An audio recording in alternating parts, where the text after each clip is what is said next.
YWD အွန်လိုင်းမီဒီယာရဲ့ပရိသတ်များရှင်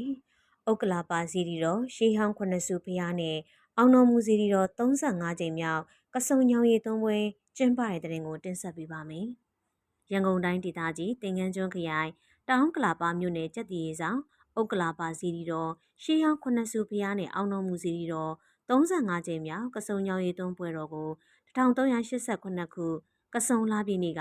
မဟာမုနီဓမ္မယုံကြီးနဲ့မဟာဗောဓိပင်မှာစီကားစွာကျင်းပတယ်လို့သိရပါတယ်။ဥက္ကလာပါစီရီတော်ရှေးဟောင်းခုနှစ်စုဖျားနဲ့အောင်တော်မူစီရီတော်မှာကစုံညောင်ရည်သုံးပွဲတော်ကို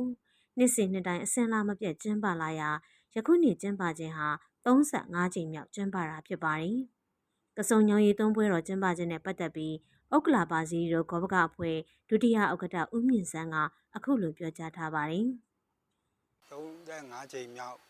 ကစုံညောင်ရည်သုံးပွဲတော်ကိုကျွန်တော်တို့ဥက္ကလာပါစီရီတော်မြတ်ကြီးရှေးဟောင်းခုနှစ်စုဖျားနဲ့အောင်တော်မူစီရီမှာနှစ်စဉ်ကျင်းပလာခဲ့တာဒီနှစ်ဆိုရင်ကျွန်တော်တို့35ကြိမ်မြောက်တိုင်ခဲ့ပြီပေါ့နော်နှစ်စဉ်ကျင်းပလာတာကျွန်တော်တို့ဘာသာသာသနာအတွက်နော်ကျွန်တော်အင်္ဂါတော့ဗောဓိပင်မှာကျွန်တော်အာမုနိဓမ္မယုံမှာပေါ့နော်အမြဲတမ်းကျွန်တော်ခန္ဓာကိုနာနဲ့6:30မှာစတင်ကျင်းပတာပေါ့နော်ခန္ဓာဆရာတော်ဩဝါဒစီရဆရာတော်များနဲ့မြို့နယ်တန်ခါနာကဆရာတော်14ပါးကိုပင့်ဖိတ်ပြီးတော့နော်အာယုံစွန်းတွေကပ်ပဲဘာသာရေးအသင်းဖွဲ့တွေဖြစ်တဲ့နော်ကျွန်တော်တို့အင်္ဂါဗုဒ္ဓဝေယဝိသအသင်းမျိုးသမီးဓမ္မစကြာကော်မတီနော်ကျွန်တော်တို့တောက်ကြဗုဒ္ဓဝေယဝိသအသင်းကျွန်တော်ဝိသခာဗုဒ္ဓဝေယဝိသအသင်းတနင်္ဂနွေဗုဒ္ဓဝေယဝိသအသင်းအသင်းသူအသင်းသားအားလုံးကျွန်တော်တို့ဗုဒ္ဓဝေယဝိသအသင်းသူအသင်းသားအားလုံးပင့်ဖိတ်ပြီးတော့ကျွန်တော်တို့နော်အခမ်းအနားကိုကျင်းပပါတယ်6:30မှာကျွန်တော်တို့ကျင်းပပြီးတော့9:00တိတိမှာနော်အင်္ဂါတော့ဗောဓိပင်ကို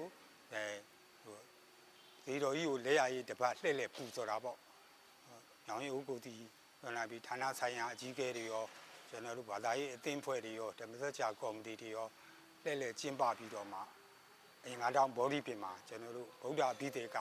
အနေကစားတင်လူပူတော်ပြီးတော့ဆရာတော်ကြီးကနေစတင်ပြီးတော့ကျွန်တော်တို့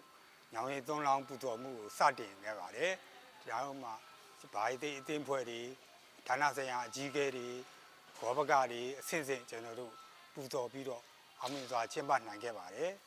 ။အဆုံးကြောင်းရင်းပွဲတော်ကကျွန်တော်တို့ရှေးအစဉ်လာမပြတ်ပေါ့နော်။ကျွန်တော်တို့ဗုဒ္ဓဘာသာတွေရဲ့အထွတ်အမြတ်ဖြစ်တဲ့ကျွန်တော်တို့ဘောဓိညောင်းပင်ကိုဒီလိုနွေရာသီကျွန်တော်နော်ကစုံလာမှာရေခမ်းတဲ့အရာမှာကျွန်တော်တို့ဥတည်ပြီးတော့လောင်းလူပူတော်တာဖြစ်ပါတယ်အတီးတော်ဖျားတွေမှာလည်းဒီလိုပဲနောင်ရင်သုံးပွဲတွေဆင်ကျင်းပသွားတာဖြစ်ပါတယ်ကျွန်တော်ဥက္ကလာပစီရီမှာလည်းအစင်လာမပြတ်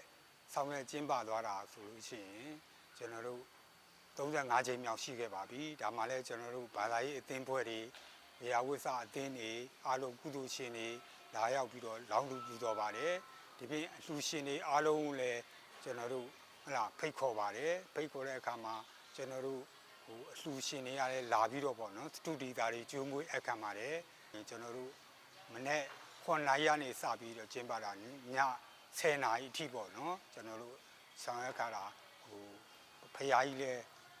ဗန္နာငွေလုံလောက်ရရှိခဲ့ပါတယ်ဥက္ကလာပစီရီတော်ကျင်းပတဲ့ကစုံညောင်ရည်သုံးပွဲတော်ကိုစီကားဖြစ်မြောက်စေရန်အတွက်ပေါ့နော်ကျွန်တော်တို့ဈေးပွဲတော်တွေဈေးအောင်ပွဲတော်တွေနော်အငိမ်ပွဲတွေနော်အလွတ်ပွဲတော်တွေအကုန်ပေါ့နော်ဒါလာတဲ့ပေါင်းဝန်းကျင်တောင်ကလာပါတစ်မြို့နယ်လုံးအောင်တကုံတို့ဘာတို့ကလာတဲ့လူတွေရောအားလုံးစီကားနဲ့ဖြစ်အောင်လို့ကျွန်တော်တို့4ရက်နေ့ကနေစပြီးတော့4ရက်5လ2025နေစပြီးတော့17ရက်5လ2025ဒီ8ရက်တိုင်ပေါ့နော်ခွင့်ပြုမိတ်တောင်းပြီးတော့ကျွန်တော်ခွင့်ပြုပြီးတော့လုပ်တဲ့ခါကျတော့ကျွန်တော်တို့အားလုံးလည်းတည်သွားတာပေါ့နော်တည်သွားတဲ့ခါကျတော့ပို့ပြီးတော့လည်းဖရာကြီးအတွက်လည်းလှူငွေတွေပို့ရတာပေါ့နော်လှူငွေပို့ရတဲ့အတွက်ခြေသိမ်းကန်းကပ်ဖို့လည်းအဆင်ပြေသွားတာပေါ့ကျွန်တော်တို့အဲ့တော့ဝေယဝိသသုံးမှုတွေရောအကုန်လုံးနော်လူတွေလည်းစိတ်ချမ်းသာကိုယ်ချမ်းသာနဲ့ပျော်ပျော်ရွှင်ရွှင်နဲ့နောင်ရင်သုံးလောက်နိုင်တယ်နော်ဖရာကြီးဝေယဝိသတွေလည်းဆောင်ရွက်နိုင်တာပေါ့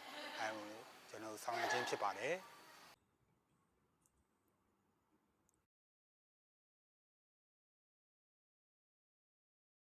ကစုံညောင်ရည်သွန်းပွဲတော်ကျင်းပတာနဲ့အတူပျော်ပွဲရွှင်ပွဲများကိုလည်းကျင်းပခဲ့တယ်လို့သိရှိရပါတယ်ရှင်။